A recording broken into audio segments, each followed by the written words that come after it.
Can we really build 1.5 million homes by 2030? Is it a pipe dream or is it complete delusion? Where do they pluck out these 1.5 million type of targets? Do they pluck them out of the ether or thin air, or do they pluck them out of somewhere else? To discuss all that, I'm joined by none other than John Howard. Well, that's a complete load of nonsense. End of show. But should we go a bit further? 1.5 million. I don't know where that target came from. We've never built that many. It's the target. It was the Conservative target originally, before Michael Gove then got rid of the target, bizarrely, in the last couple of years. At the end of the day, they're trying to build 300,000 homes every year for the length of the Parliament. That's how they get to 1.5. But let me question your language. They're trying to encourage the building of homes. They're not building any themselves. Well, they rely on the private sector to build the damn things. 60% of all new homes are built by the 10 top house builders in the UK. This year they are building a few more than last year, potentially, but not a lot more. And of course, you always know how well a house builder is selling. Because if you drive past and it says part exchange available, you know they're not selling as many as they want. And a lot of the sites at the moment have got part exchange available on. Now, this government are trying to help councils and housing associations build more social housing. That's what they're trying to do. And that's all funded by Homes England, which is the government bank set up by the Conservatives that wrangles the Labour lot because it is a good thing that was done. But they haven't got the organisation to do it. They probably have got the land because all these councils own swathes of acres and acres of land. But would you believe it? They have to go and they can't just give themselves planning permission as you and I would if we owned all that and we owned and we controlled the council. Oh, no, it has to be Chinese walls or something. You know, you can't go and we have the same problems getting planning as anyone else. That's what I was told by a chief executive the other day of a council. I said, what? You own the land. It's not in a very nice area. No one's going to complain. And you have the same problems as the rest of us. Well, that's the joke, isn't it? Surely you just give yourself planning permission. Oh no, we can't do that. It's bonkers. The whole thing is bonkers. And by the way, it's not a target anymore. The latest thing from the housing minister, it's an aim. Aim. And I know exactly what they'll try and do. They'll get to 2029 at the next election. They won't have achieved it any years. They won't have got to 300,000 a year any years. The best we ever did was 363,000 in 1967. They won't get there, and then they'll say, oh, this year we're on target to build 300,000, even if they're not. It's a total, utter nonsense. You picked up on something, a couple of things that you mentioned, right? The top 10 house builders account for 60% of housing supply. And if you also drill down on those sort of figures, what you'll find is that when the top developers, they go gun for leather, are in times when there's economic growth and boom. Because they're a bit afraid of building if people aren't going to buy. So if we don't have economic growth, when have we ever had people upping their housing delivery in times of economic uncertainty or no or nil economic growth? These top 10, unlike the small house builders, so we'll build, well, we don't build, but we convert or we develop a tower block or whatever. We do it on spec. So we hope to sell, we're doing one Ipswich at the moment, 85 flats. We hope to sell them somehow. But if you're Persimmon Homes, that the most they ever build is 15,000 a year. This year they're going to build 11,000, they reckon. Persimmon, biggest house builder in the UK. They only build to the book they've got, the sales book. So if they haven't got any reservations, they don't carry on building with no reservations. They stop. They slow down because they haven't got the reservations. So they build to order basically, whereas smaller builders don't. Now in 1970s, the small builders, you, me, and people like us, people watching this show, anyone who builds less than 250 homes a year is considered a small builder. They built something like 68% of the houses in the Absolutely. UK in the 1970s. Absolutely. We have been decimated. We have been decimated by all the social housing requirements, over 9 units or 1,000 square metres, the SIL, community infrastructure levies, all this ecology, all this nonsense that's been going on. The big boys, very interesting stat, if they're a big house builder, on appeal, they win 55% of their appeals. If the council say no, they go and they win 55%. As a small developer or homeowner, you win 38%. Says it all. They've got the power. They've got the power to get these deals through. You know, how often have I heard a councillor say, we're never going to allow that, 200 houses, the road can't take it, highways, they will disagree with it, it won't happen, and guess what, it happens. That's very, very true. Because they've got the firepower, they've got the ability to get the legal representation. Yeah, absolutely. We have in a local town that I invest in, and we're looking forward to them winning. It has been about 7 months now. McDonald's are looking to open up in a former clothing store, actually. And they will win that planning application simply because of the amount of money they've had to throw in with reports and barristers and opinions and experts, which basically they've got bigger tanks than the local authority is willing to fire back. Whereas if you were doing an equivalent store as a small-time operator, good luck. You wouldn't win. No, you wouldn't win. You wouldn't get that permission. No, you wouldn't win. And also they don't upset these big guys and girls. They don't upset them if they can help it, because they've got. If they say, oh well, certainly in Scotland, where they have upset them, by the way, in Scotland, a number of the big developers have said it's too much hassle. We're going. So and they've left Scotland. They're not building in Scotland anymore. Some of the big house builders. They've left. Of that. They've left because it's been too difficult. You've put too many obstacles in the way. We're going, and that's the problem they've got. That is the problem. So 1.5 million homes. Yep. We're not anywhere near that. Well, by the way, we need to build 500,000 a year. Yes. Ideally, not 300. 500,000. We're not in the 9 months that this government have been in power. Completely failed to do that. And of course, you miss it the first year. The next target is not 300,000, it's 380,000. Yeah, you missed it. It's much harder to and every year it compounds up. You're never ever going to do it. It's a kind of losing game. And then compound that with the fact that we've never built that many houses in times where there hasn't been economic growth. No. And no one's predicting economic growth in the next couple of years. And the next saviour is meant to be the reform of the planning system. I mean, why the hell they didn't just do it on day one? I mean, we're still flapping around 9 months later with no indication of what these planning reforms are about and when they're coming in. Well, what I've learnt about being involved in politics in the last 10 years is this, that the local elections that I thought were a waste of time, no one's interested in them, are actually very important, Ranjan. And the very reason they are important is because if a council changes, if the control of the council changes from Labour to Liberals, Greens, oh my God, or anything in between, Blue, Conservative, they can slow down any laws or any ideas that the central government have.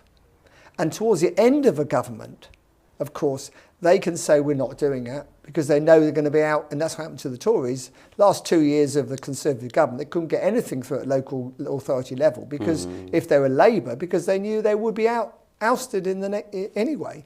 So it's very, if you've got an area, a nice village, under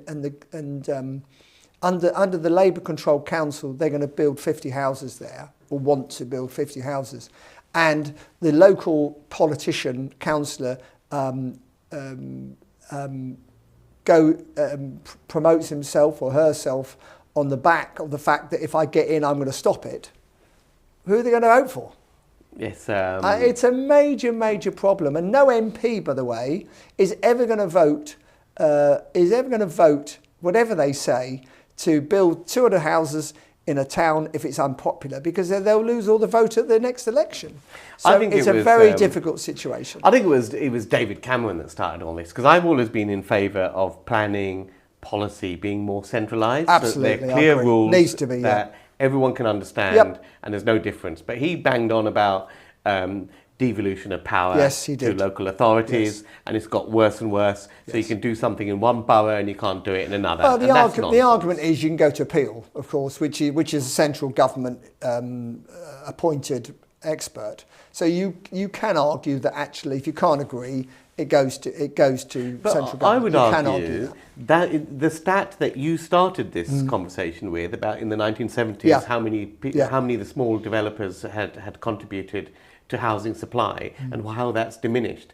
I think that's one of the reasons why that's happened is because of this devolution. Because the big guys have got a pipeline and they can afford the time. It's not the expense of doing appeals, it's the time. I agree. And the small guy can't do that. We can't. I can probably win my 4-flat conversion on appeal, but I haven't got a year to sit there and fund it. Not at your age. You'll be retiring soon, mate. I haven't got a year to fund it. You know what I'm saying? I definitely haven't.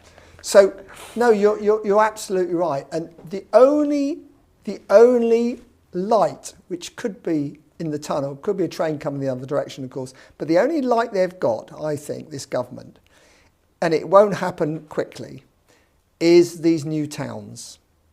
The last big town that was created in England was Milton Keynes in the 1970s. And that managed to be built because the land was bought at agricultural value by the government off the farmers. Now what they're saying is they will buy land with no hope value. In other words, that means, as far as I'm concerned... And they'll be buying your back garden.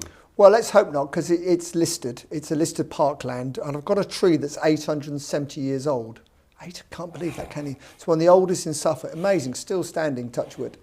So, but if they can do that and go, right, we're going to have 40,000 houses there, we're going to have 20 there, 30 there, it will take 10 years to do, but that is a possibility, but it won't happen in this parliament. I mean, you start building, putting a new town together, you're talking 2 or 3 years of organisation before you get on the ground even, I would have thought, wouldn't you? I mean, I just cannot see it, but that's what they're talking about doing, and I can see that working. The other thing they could do, they need some quick wins, and a quick win would be with PD.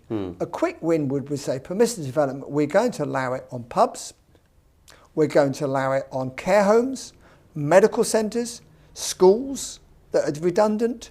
That would, because at the moment you have to, as you know, go through the absolute farce of marketing them for at least a year, if not 2 years, to make sure they can't be used as commercial. They can't be used, they're not used as commercial because no one wants them. That's been proved. That's why we're able to have them, buy them. So that would certainly speed things up for them to increase the PD in these areas. Whether they will or not, God knows. One thing I'm advising my students to do with permitted development is to grab those permissions while you can. Yes. Because they're still under the old conservative rules, and the main benefits are that you can build the dwelling mix that you like. So if you want to do all 1-bedroom flats, you're free to do and that, I think that'll change. Subject to a minimum of 37 square metres, and there's no social housing provision.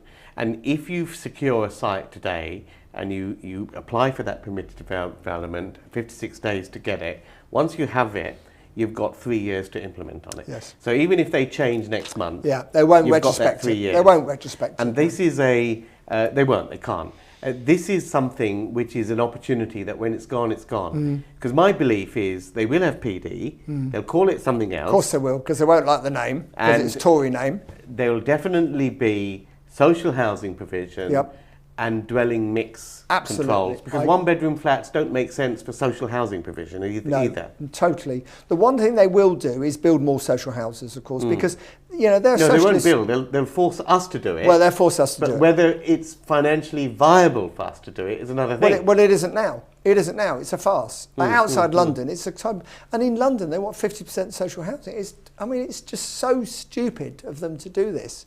It makes no sense. They take no advice off professionals like you and me. They take it off some university lecturer on it who's never bought a house in their lives. I mean, or developed a house.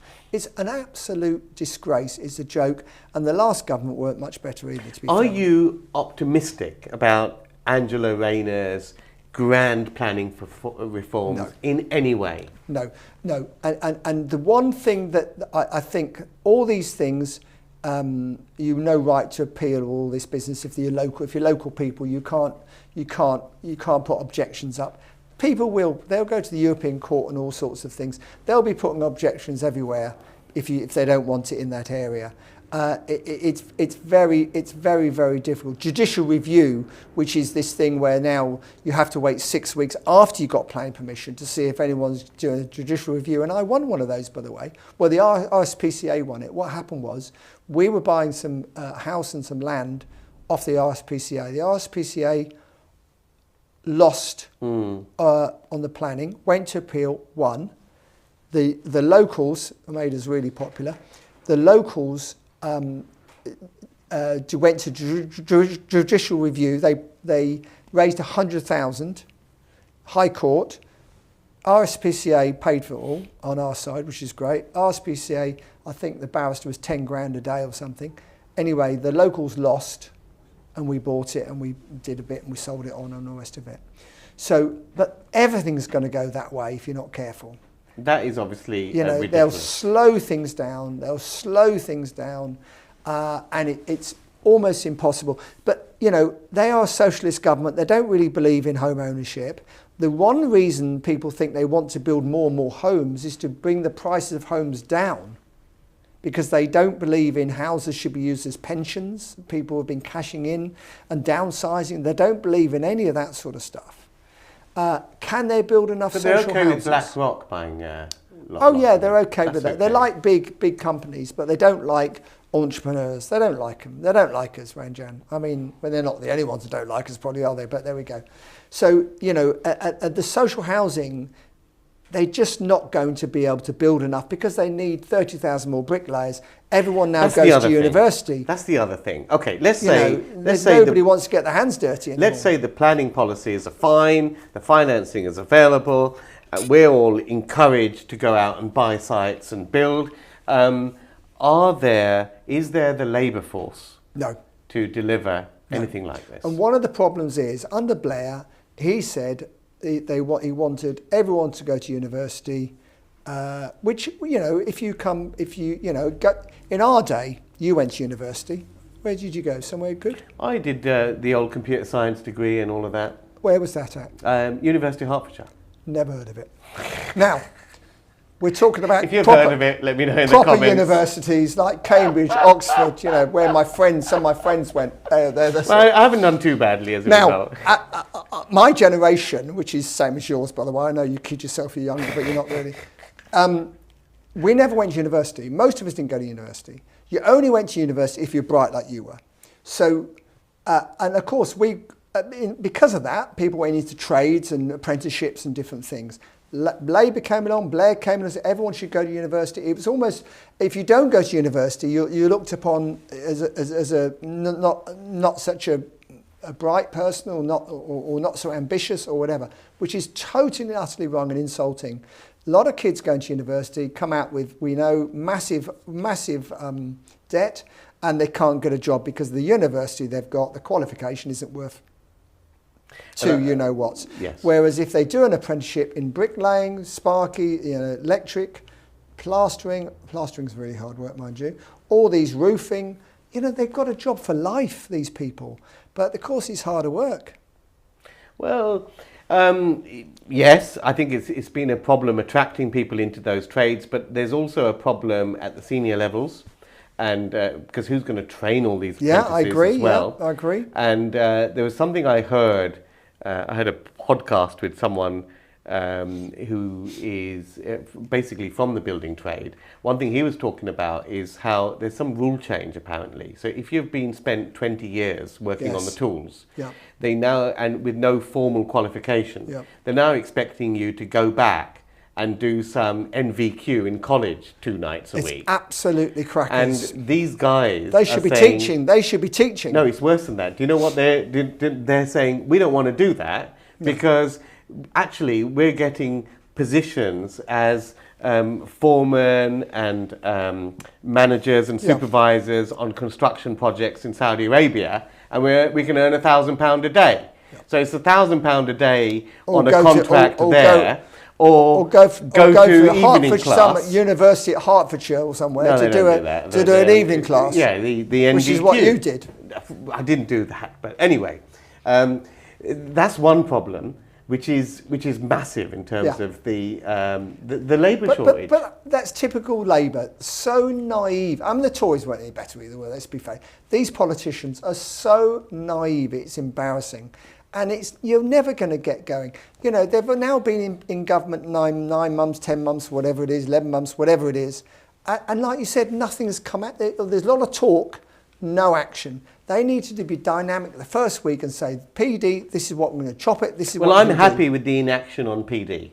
Well, I think they need to bring more things into that. But I mean, yes, but we've pointed out in previous episodes that there's some great opportunities with commercial property right now. Yes. You're getting them cheaper than a couple of years ago. And if you know the PD rules, under the old rules, there's some great opportunities to be had, because once that's gone, you'll never be able to do that again over the next 5-6 years at least. No, I see what you're saying on that, and I don't disagree. Grants are the other thing. Are they going to make grants available for people who want to keep hold of houses for a long time and refurbish them and keep them? Because, you know, we're losing housing stock all the time. I just cannot see how they're going to get to anything like the target. Exactly. I genuinely can't. And there's one, I mean, I think there's a lot, I'd be interested in your view on this, because I think there's a lot of government focus on planning reform. Yes. But what no one talks about anywhere is building regulations reform. We still shadow a lot of the stuff that goes on in Europe. We do. And half those countries, you know, I mean, Greece and all of that, they're not building to those standards anyway. No. And there's this new post-Grenfell thing Yes. of buildings taller than 18 metres that go to the buildings regulator yeah, thingy. it's called Gateway. I mean, we're doing that at the moment on Ipswich with a high-rise in Ipswich. But that's a different regime and a lot more complicated. They are 6 months. And it's harder to start. They're 6 months behind on all the cladding. They're 6 months behind when you put your application in. It's delaying things by 6 months at the moment. So what I'm saying is it's very hard to build high-density housing. Yeah. The number of starts, new housing starts for buildings more than 18 metres, because of this new process they have to go through, has plummeted. And it will plummet because, one, it's hard work to get. I'm not saying you can't get it. I'm not saying you shouldn't get things checked. You should. Time, isn't it? But it's time, and time is money. Time is money, and that's so important. One thing we ought to have just mentioned is grey belt, because this is land that, according to Angela Rayner, can be built on like that. Okay. First of all, she's talking about 50% social housing on that land. Second thing, some of the land has already been built on before, which means brownfield sites. Where brownfield sites you can always get planning on. I've got a haulage yard in the Midlands, and I got planning for 6 houses on it because it was in Greenbelt, but it was haulage yard. So that's always been the case. That's nothing new there. They are talking about certain areas of Greenbelt that could be grey belt that's currently hasn't been built on, to be fair. But I don't know how difficult that is going to be to get. Again, no information yet about it. It might make a small difference, but it's not going to make a huge difference at all. It's no way.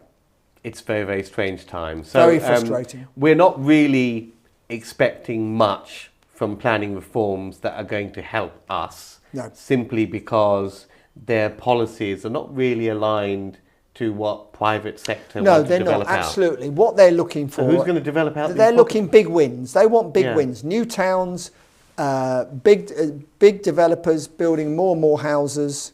And of course the other problem is materials, because if Ukraine gets sorted out, which we all hope to God it does, that's got to be rebuilt. Gaza's got to be rebuilt. And goodness knows wherever else in the world. Just it needs rewind materials. a second, John. That doesn't make sense. I mean, she announced, Rachel Thieves announced this Heathrow thingy. We're going to do that. But that's not going to happen for 10 years. So that's way outside. It's just total nonsense. That's going to deliver economic growth. But what's happening now? Nothing. Not 10 years. Nothing's And it's the happening. same with the new towns. Yeah. Nothing's going to be ready for occupation in 10. So this government's parliament is not going to benefit. No. And no one's going to benefit in the next year or so. They need, if you're a government... So what's the big win? You know you're in for only... potentially, you've got to look at it, you're in for 5 years only. And you've got to take some low-hanging fruit, grab it.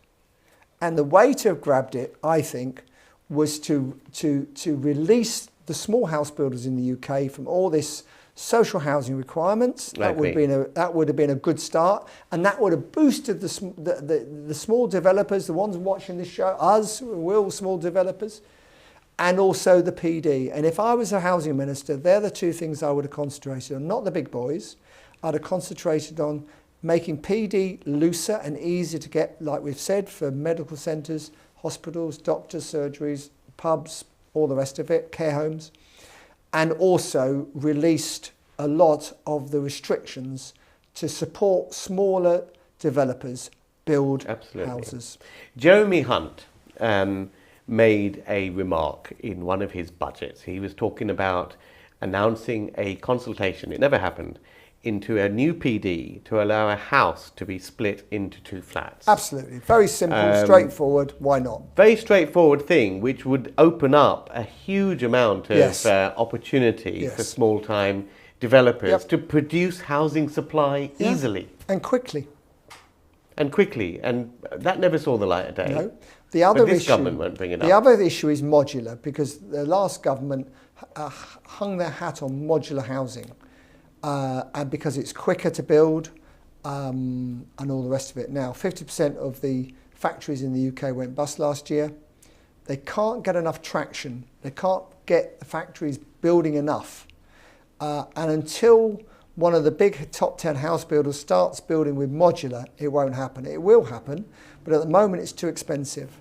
But that's another topic for another show. It is, but it's important because the last government thought that would increase the housing stock dramatically. Isn't there a financing issue though? Because if someone is providing finance for the build, and my modular housing is being constructed 10 miles outside Warsaw, then their security is miles away. Now that's one of the issues. The meeting I went to with one of the housing ministers, with small developers and big developers, 30 of us there, was to explain about modular and to say they were going to underwrite the risk factor of it from the factory into the UK onto site. Now that would be a good idea. Now that's what they were talking about. They never did it, but that's what they were trying to do. Probably found it too hard to do. It's a major problem. Like you said, no bank is ever going to allow you to do that unless you underwrite it yourself personally, or pay cash for it and then get it back when it's on site. And most of these developers, it's 20. They want 20% when you order it on the modular, and they want the rest paid before it's delivered. And you can understand why. Why wouldn't you? Exactly. So listen, I put you on the spot. During this Parliament, do you think we're going to build more, less, or the same houses as the last Parliament? I think roughly the same, and I would say we'll probably build 1 million houses. I'd have said the same. I don't see a dramatic fall. There's no way we can increase. No. Bear in mind that since 2010, we've got 10 million more people living in the UK. But that's the other elephant in the room, isn't it? Because there's the shortage of supply is acute. Yes. And we've discussed how when you inflation adjust property prices, they're not going up. No. So the supply-demand laws are not working. There's very little incentive for any house builder, small house builder, outside the M25 to build because it's so expensive compared to what you can get for it at the end. That's going to be a big problem. So plenty of problems. Yes. But I'm talking about, I am frustrated that we can't seem to, get these targets and all the rest of it. But I still see opportunities for small-time developers, and I think because we're both judges on this Property Investor Awards thing, Yes. and what we consistently see, and on Property Elevator, is there's no vanilla strategy. It's people who are thinking a little bit out of the box, and often saying, here's a site, Yep. how can I layer multiple strategies on this site to get my... You have to really work the asset they really to get work the value hard. out. They really work hard at it, and some of them have done really, really well. And whether they can repeat it on a regular basis, that's different, because other people see the opportunity and the prices go up and all the rest of it. But certainly there are some very ambitious, very, very bright people out there doing some great things, and we mustn't forget that, because that's important. And I think, well, as I said, I think there is opportunity out there. You've just got to be smart in your understanding of strategy and the rules and the risk and all the rest of it, in order to spot it and take it on. I think when I started investing in property in the early 1990s, it was very vanilla. It was really shooting fish in a barrel in terms of picking up a property and doing... it was like, when Homes Under the Hammer first started, everyone was making money. And there were TV programs like Property Ladder with Sarah Beanie. I don't know whether you know, I actually did some work on that Property Ladder show. I was did some advice that the researchers would ask me about. But what they would do on that show is they would find the biggest plonkers they could, because they would make the best telly. And Sarah Beanie would give her advice on how to do it, but it was all filmed in the pre-2007 boom. And the contestant, if you like, would ignore Sarah's advice and go their merry way. And at the end of the show, they always made money, and it was because of the rising market, inflation, not because of anything they did. No, absolutely. And that was the market back then. Yeah, but it's not like that anymore. No, it's not like that. You can't do that. And everyone's been found out, and all of us have been found out. We've all got developments that haven't worked as well we hoped. Simple as that. And you could wallpaper over the cracks. When the market's doing that, you get away with lots of things. You can't get away with anything now. And it's sorted out. It really has sorted out the talented people from the ones who aren't. Absolutely, absolutely. So 1.5 million homes, get providing those homes exactly. Get to off your save the nation. Come on, save the nation. See you guys in the next video.